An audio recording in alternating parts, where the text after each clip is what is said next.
أعوذ بالله من الشيطان الرجيم. بسم الله الرحمن الرحيم. ألف لام را تلك آيات الكتاب المبين إنا أنزلناه قرآنا عربيا لعلكم تعقلون.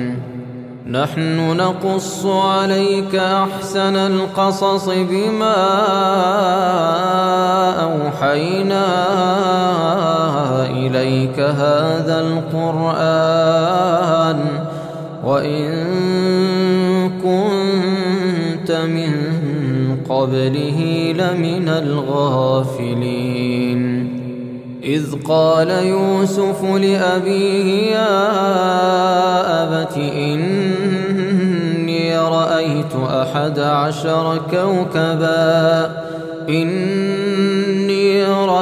11 كوكبا والشمس والقمر رأيتهم لي ساجدين. قال يا بني لا تقصص رؤياك على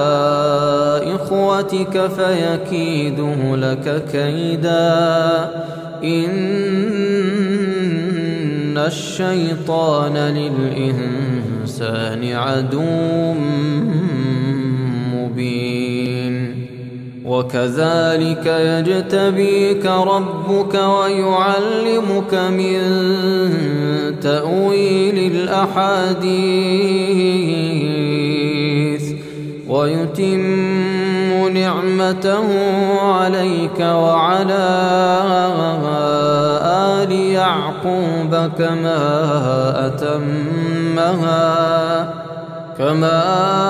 أتمها على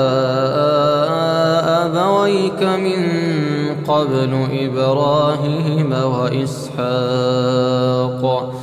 إن ربك عليم حكيم. لقد كان في يوسف وإخوته آيات للسائلين إذ قالوا ليوسف وأخوه أحب إلى أبينا منا ونحن عصبة إن أبانا لفي ضلال مبين. اقتلوا يوسف أو اطرحوه أرضا يخل لكم وجه أبيكم وتكونوا من بعده قوما صالحين. قال قائل منهم لا تقتلوا يوسف وألقوه في غيابة الجب يلتقطه بعض السيارة إن كنتم فاعلين. قالوا يا أبانا ما لك لا تأمنا على يوسف وإنا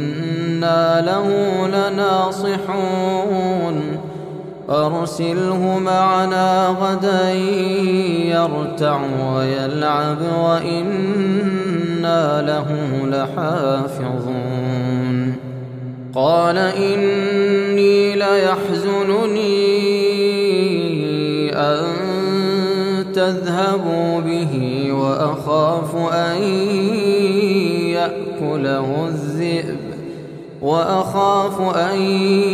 يأكله الذئب وأنتم عنه غافلون.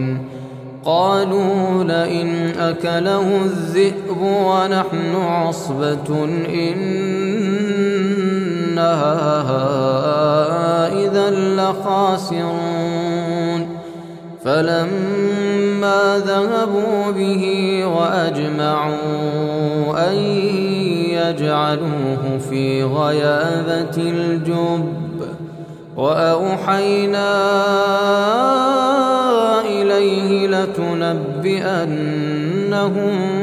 بأمرهم هذا وهم لا يشعرون وجاءوا أباهم عشاء يبكون قالوا يا أبانا إنا ذهبنا نستبق وتركنا يوسف عند متاعنا فأكله الذئب وما أنت بمؤمن لنا ولو كنا صادقين وجاءوا على قميصه بدم كذب قال بل سولت لكم أنفسكم أمرا فصبر جميل والله المستعان على ما تصفون وجاءت سيارة فأرسلوا واردهم فأدلى دلوه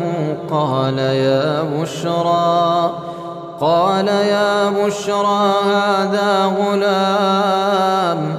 وأسروه بضاعة والله عليم بما يعملون وشروه بثمن بخس دراهم معدودة وكانوا فيه من الزاهدين وقال الذي اشتراه من مصر لامرأته أكرمي مثواه عسى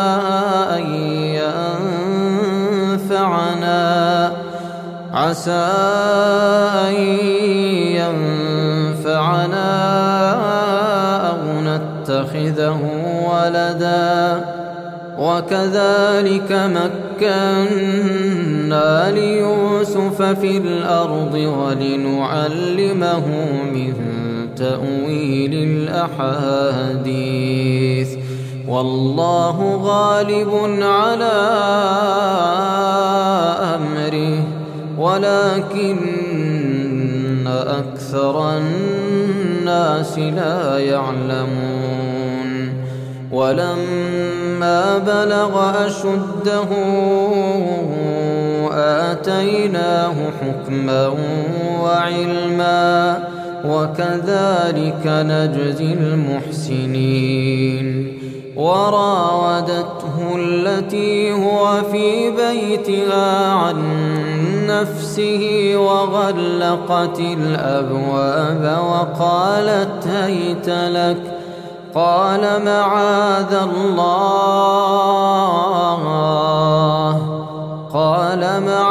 الله إنه ربي أحسن مثواي إنه لا يفلح الظالمون ولقد همت به وهم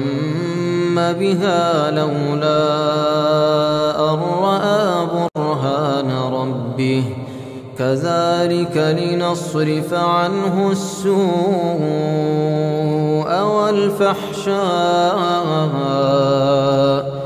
إنه من عبادنا المخلصين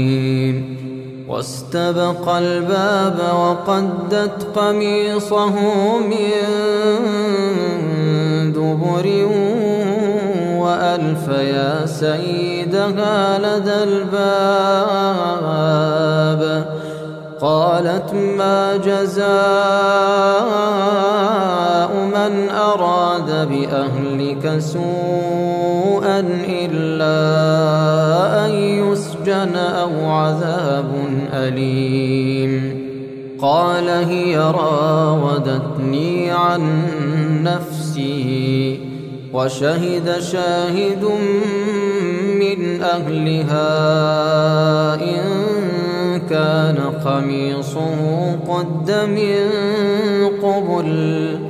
إن كان قميصه قد من قبل فصدقت وهو من الكاذبين وإن كان قميصه قد من دبر فكذبت وهو من الصادقين فلما رأى قميصه قد من دبر قال إنه من كيدكن إن كيدكن عظيم يوسف أعرض عن هذا واستغفري لذنبك إنك كنت من الخاطئين وقال نسوة في المدينة امرأة العزيز تراود فتاها عن نفسه قد شغفها حبا إنا لنراها في ضلال مبين فلما سمعت بمكرهن أرسلت إليهن وأعتدت لهن متكئا وآتت كل واحدة منهن سكينا وقالت اخرج عليهن فلما رأينه أكبرنه وقطعن أيديهن وقلن حاش لله ما هذا بشرا إن هذا إلا ملك كريم قالت فذلكن الذي لمتنني فيه ولقد راودته عن نفسه فاستعصم ولئن لم يفعل ما آمره ليسجنن وليكون من الصاغرين قال رب السجن أحب إلي مما يدعونني إليه وإلا تصرف عني كيدهن أصب إليهن وأكن من الجاهلين فاستجاب له ربه فصرف عنه كيدهن إنه هو السميع العليم ثم بدا لهم من بعد ما رأوا الآيات ليسجننه حتى حين ودخل معه السجن فتيان قال أحدهما إني أراني أعصر خمرا وقال الآخر إني أراني أحمل فوق رأسي خبزا تأكل الطير منه نبئنا بتأويله إنا نراك من المحسنين قال لا يأتيكما طعام ترزقانه إلا نبأتكما بتأويله قبل أن يأتيكما ذلكما مما علمني ربي إني تركت ملة قوم لا يؤمنون بالله وهم بالآخرة هم كافرون واتبعت ملة آبائي إبراهيم وإسحاق ويعقوب ما كان لنا أن نشرك بالله من شيء ذلك من فضل الله علينا وعلى الناس ولكن أكثر الناس لا يشكرون يا صاحبي السجن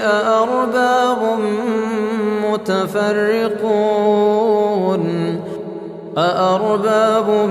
متفرقون خير أم الله الواحد القهار ما تعبدون من دونه إلا أسماء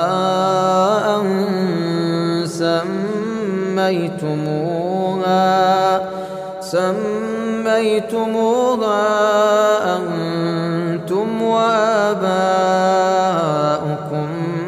ما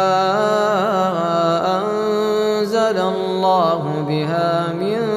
سلطان إن الحكم إلا لله أمر ألا تعبدوا إلا إياه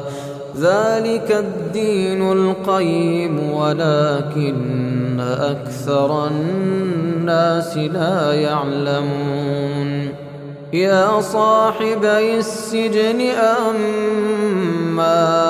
أحدكما فيسقي ربه خمرا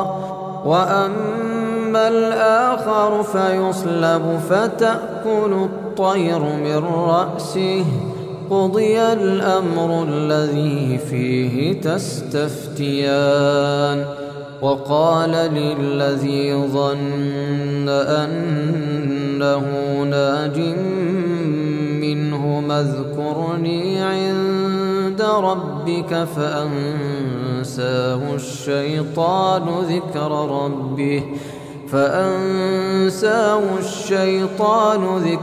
ربه فلبث في السجن بضع سنين وقال الملك إني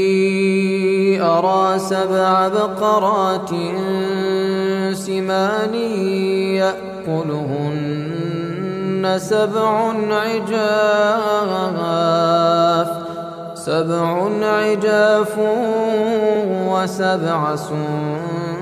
سنبلات خضر وأخر يابسات يا أيها الملأ أفتوني في رؤياي إن كنتم للرؤيا تعبرون قالوا أضغاث أحلام وما نحن بتأويل الأحلام بعالمين وقال الذي نجا منهما وادكر بعد أمة أنا أنبئكم بتأويله فأرسلون يوسف أيها الصديق أفتنا في 7 بقرات سمان يأكلهن 7 عجاف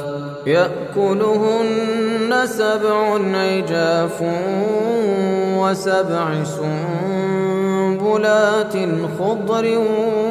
وأخر يابسات لعلي أرجع إلى الناس لعلهم يعلمون قال تزرعون 7 سنين دأبا فما حصدتم فذروه في سنبله إلا قليلا مما تأكلون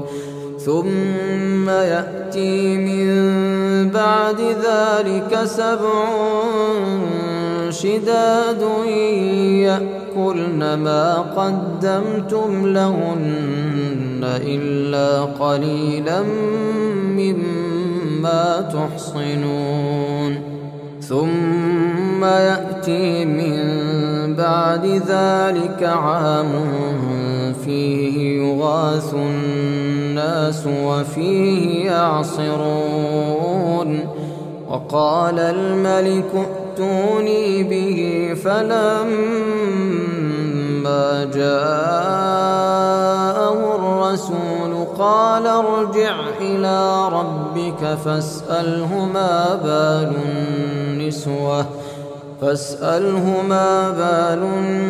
النسوة اللاتي قطعن أيديهن إن ربي بكيدهن عليم قال ما خطبكن إذ راوتن يوسف عن نفسه قلن حاش لله ما علمنا عليه من سوء قالت امرأة العزيز الآن حصحص الحق أنا راودته عن نفسه وإنه لمن الصادقين ذلك ليعلم أني لم أخنه بالغيب وأن الله لا يهدي كيد الخائنين وما أبرئ نفسي إن النفس لأمارة بالسوء إلا ما رحم ربي إن ربي غفور رحيم وقال الملك ائتوني به أستخلصه لنفسي فلما كلمه قال إنك اليوم لدينا مكين أمين قال اجعلني على خزائن الأرض إني حفيظ عليم وكذلك مكنا ليوسف في الأرض يتبوأ منها حيث يشاء نصيب برحمتنا من نشاء ولا نضيع أجر المحسنين ولأجر الآخرة خير للذين آمنوا وكانوا يتقون وجاء إخوة يوسف فدخلوا عليه فعرفهم وهم له منكرون ولما جهزهم بجهازهم قال ائتوني بأخ لكم من أبيكم ألا ترون أني أوفي الكيل وأنا خير المنزلين فإن لم تأتوني به فلا كيل لكم عندي ولا تقربون قالوا سنراود عنه أباه وإنا لفاعلون وقال لفتيانه اجعلوا بضاعتهم في رحالهم لعلهم يعرفونها إذا انقلبوا إلى أهلهم لعلهم يرجعون فلما رجعوا إلى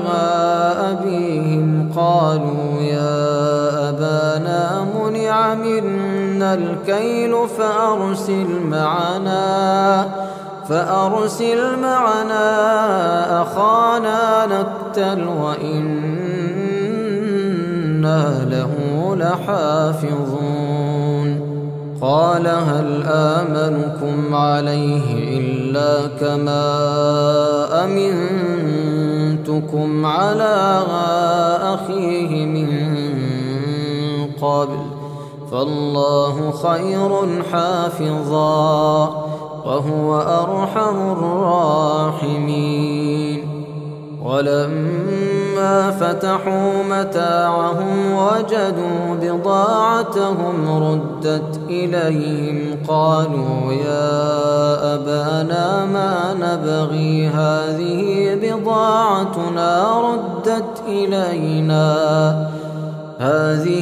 بضاعتنا ردت إلينا ونمير أهلنا ونحفظ أخانا ونزداد كيل بعير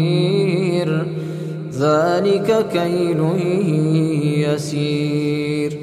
قال لن أرسله معكم حتى تؤتون موثقا من الله لتأتونني به إلا أن يحاط بكم فلما أتوه موثقهم قال الله على ما نقول وكيل وقال يا بني لا تدخلوا من باب واحد وادخلوا من أبواب متفرقة وما أغني عنكم من الله من شيء إن الحكم إلا لله عليه توكلت وعليه فليتوكل المتوكلون ولما دخلوا من حيث أمرهم أبوهم ما كان يغني عنهم من الله من شيء إلا حاجة في نفس يعقوب قضاها وإنه لذو علم لما علمناه ولكن أكثر الناس لا يعلمون ولما دخلوا على يوسف آوى إليه أخاه قال أنا أخوك فلا تبتئس بما كانوا يعملون فلما جهزهم بجهازهم جعل السقاية في رحل أخيه ثم أذن مؤذن أيتها العير إنكم لسارقون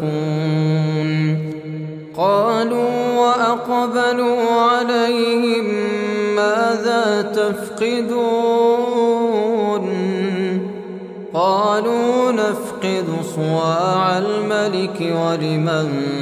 جاء به حمل بعير وأنا به زعيم قالوا تالله لقد علمتم ما جئنا لنفسد في الأرض وما كنا سارقين قالوا فما جزاؤه إن كنتم كاذبين قالوا جزاؤه من وجد في جزاؤه كذلك نجزي الظالمين فبدأ بأوعيتهم قبل وعاء أخيه ثم استخرجها من وعاء أخيه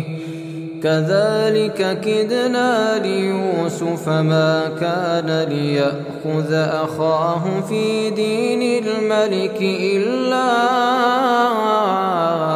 أن يشاء الله نرفع درجات من نشاء وفوق كل ذي علم عليم قالوا إن يسرق فقد سرق أخ له من قبل فأسرها يوسف في نفسه ولم يبدها لهم قال أنتم شر مكانا والله أعلم بما تصفون قالوا يا أيها العزيز إن له أبا شيخا كبيرا فخذ أحدنا مكانه إنا نراك من المحسنين قال معاذ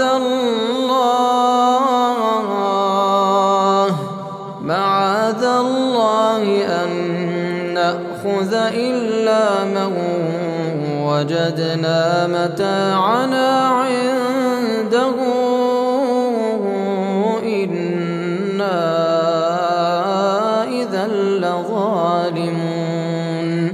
فلما استيئسوا منه خلصوا نجيا قال كبيرهم ألم تعلموا أن أباكم قد أخذ عليكم موثقا من الله ومن قبل ما فرطتم في يوسف فلن أبرح الأرض حتى يأذن لي أبي أو يحكم الله لي وهو خير الحاكمين ارجعوا إلى أبيكم فقولوا يا أبانا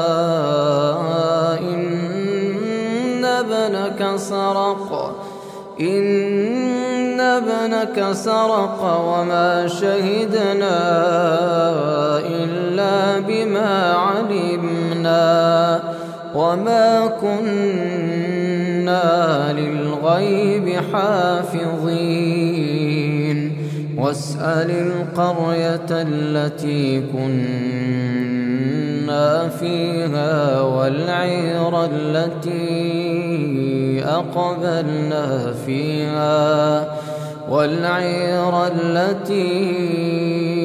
أقبلنا فيها وإنا لصادقون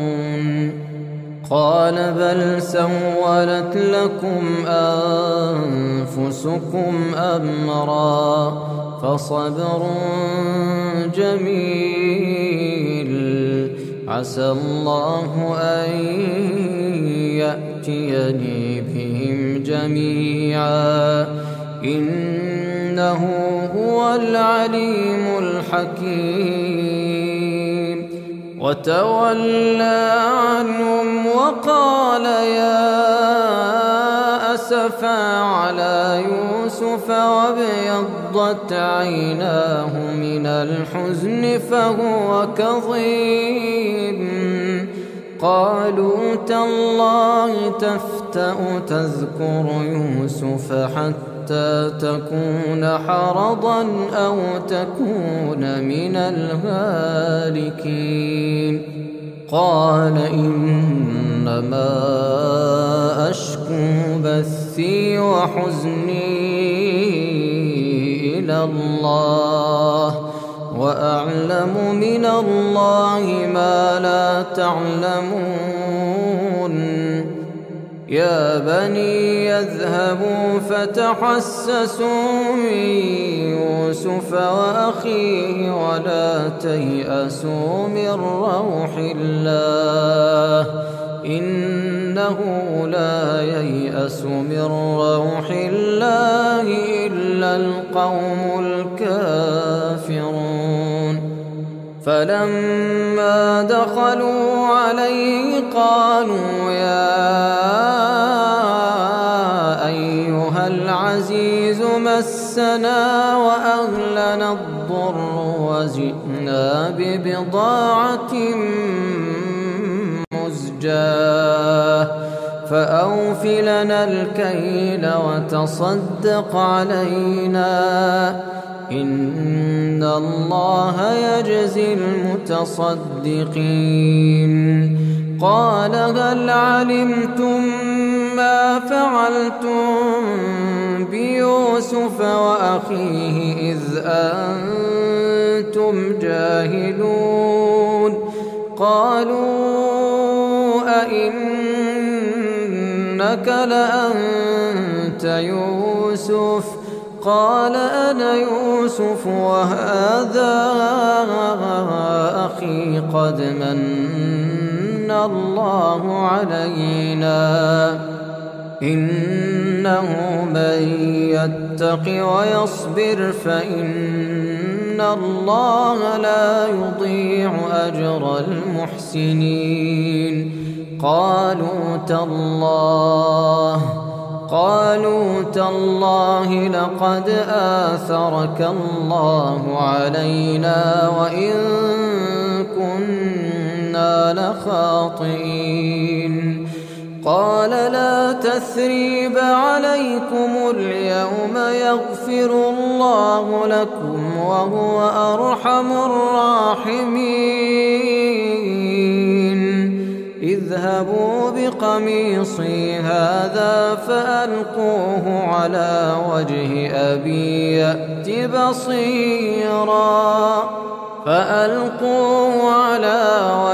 أبي يأت بصيرا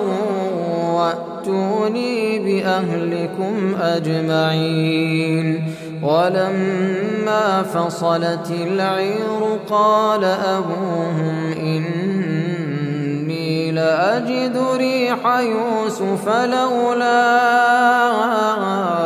أن تفندون قالوا تالله إنك لفي ضلالك القديم فلما أن جاء البشير ألقاه على وجهه فارتد بصيرا قال ألم أقل لكم إني أعلم من الله ما لا تعلمون قالوا يا أبانا استغفر لنا ذنوبنا إنا كنا خاطئين قال سوف أستغفر لكم ربي إنه هو الغفور الرحيم فلما دخلوا على يوسف آوى إليه أبويه وقال ادخلوا مصر إن شاء الله وقال ادخلوا مصر إن شاء الله آمنين ورفع أبويه على العرش وخروا له سجدا وقال يا أبت هذا تأويل رؤياي من قبل قد جعلها ربي حقا وقد أحسن بي إذ أخرجني من السجن وجاء بكم من البدو من بعد أن نزغ الشيطان بيني وبين إخوتي إن ربي لطيف لما يشاء إنه هو العليم الحكيم رب قد آتيتني من الملك وعلمتني من تأويل الأحاديث فاطر السماوات والأرض أنت ولي في الدنيا والآخرة توفني مسلما وألحقني بالصالحين ذلك من أنباء الغيب نوحيه إليك وما كنت لديهم إذ أجمعوا أمرهم وهم يمكرون وما أكثر الناس ولو حرصت بمؤمنين وما تسألهم عليه من أجر إن هو إلا ذكر للعالمين وكأين من آية في السماوات والأرض يمرون عليها وهم عنها معرضون وما يؤمن أكثرهم بالله إلا وهم مشركون أفأمنوا أن تأتيهم غاشية من عذاب الله أو تأتيهم الساعة بغتة وهم لا يشعرون قل هذه سبيلي أدعو إلى الله على بصيرة أنا ومن اتبعني وسبحان الله وما أنا من المشركين وما أرسلنا من قبلك إلا رجالا نوحي إليهم من أهل القرى أفلم يسيروا في الأرض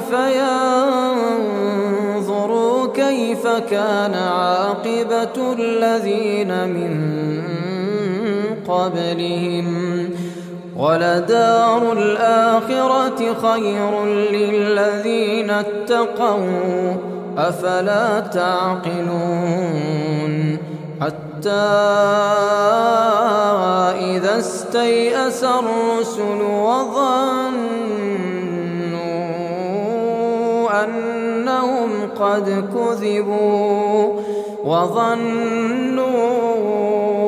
أنهم قد كذبوا جاءهم نصرنا فنجي من نشاء ولا يرد بأسنا عن القوم المجرمين لقد كان في قصصهم عبرة لأولي الألباب ما كان حديثا يفترى ولكن تصديق الذي بين يديه وتفصيل كل شيء وهدى ورحمة لقوم يؤمنون. أعوذ بالله السميع العليم من الشيطان الرجيم. ऐ परवरदिगार, हम तेरी ही इबादत करते हैं और तुझी से मदद मांगते हैं।